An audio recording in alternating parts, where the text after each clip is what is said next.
reading my story, Chasing Rainbows.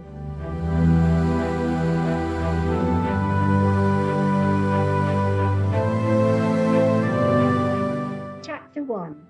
The Birth. Moot Hill, February the 23rd, 1903.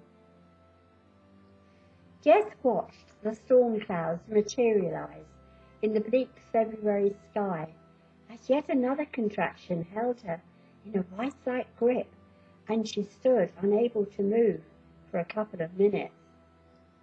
Clutching her jacket closer, she gasped as the intensity of the spasm peaked. Small beads of perspiration glistened upon her brow. A laceratingly northerly wind whipped up towards the highest heights of Moot Hill, with the promise of snow to fall before long. Bracing herself, she continued onwards. Oh, she must have been crazy to venture out with the birth so imminent, she reflected ruefully as she struggled homewards across the desolate hills. Weather such as this could be hazardous out on the hills, and mists might descend rapidly.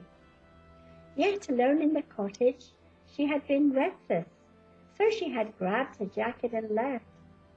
At first she had enjoyed the walk, took pleasure as she breathed the crisp, refreshing air deep into her lungs. It was so beautiful out here upon the hills, even in the depth of winter, with the promise of snow threatening to envelop the natural beauty of the landscape in a shroud of glistening white. When she had first come to live here on the edge of Moot Hill, Jess had thought it so wild and desolate. Although the cottage was not far from the village of Staverton, situated in the South Hams area, she had missed the friendliness of the village folk, felt so cut off. Yet as time passed, she had adapted to the tranquil atmosphere of the place, grown acquainted with the sounds of the small creatures that dwelt within the great landscape.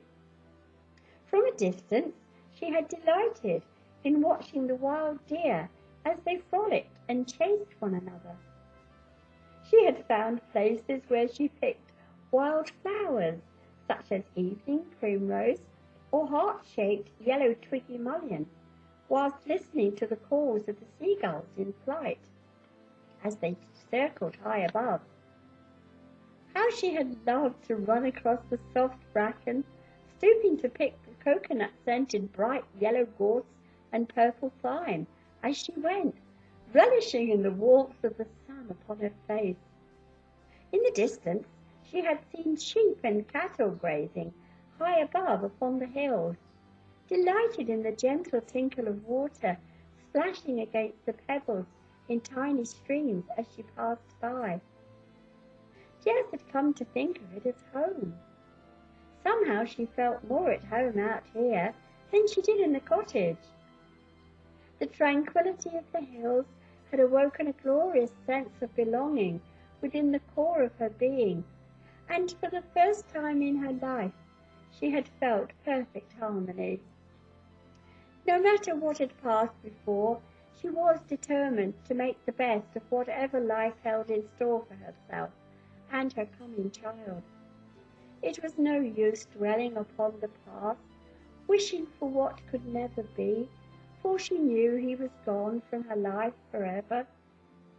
In her foolishness, she had dared to believe dreams could become reality, put her trust in love. But how naive and unwise she had been to trust so implicitly. Although part of her wanted to vow never again to reflect beyond her status, she did not want to admit it. Her dreams had been sacred and precious. In her imagination, she had fiercely believed that one day they would materialize. But hurtful as this was, she knew she must accept the harsh reality. Joseph had not loved her enough to come back for her. That was the bitter truth she must confront. She had given her love gladly, only to have her dreams destroyed, her heart torn apart and shattered into a million fragments. All that had existed inside her had been a profound void, an inconsolable agony from which there seemed no escape. It was a hard lesson to learn, yet she had emerged a far stronger person because of this experience. Alone out here upon the hillside, she had placed herself in a vulnerable position. Snowflakes drifted slowly down. Home was almost in sight, yet she was afraid she would not reach it, as the contractions were beginning to overwhelm her in their intensity. But she steeled herself to bravely plod onwards over the rough, uneven path, the desire to reach home driving her forward. Despite the freezing temperature, she was bathed in perspiration as she struggled up the grass slope that led to the cottage. Just a few more steps and she would be home.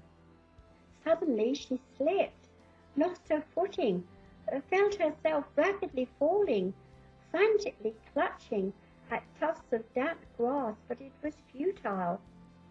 Jess heard herself scream out in desperation, but knew it would be a miracle if anyone heard. Her head hit against something hard, like a log. She saw stars.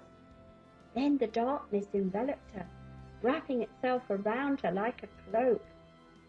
The wind whistled through the trees. Snowflakes softly kissed her face as she lay motionless upon the ground.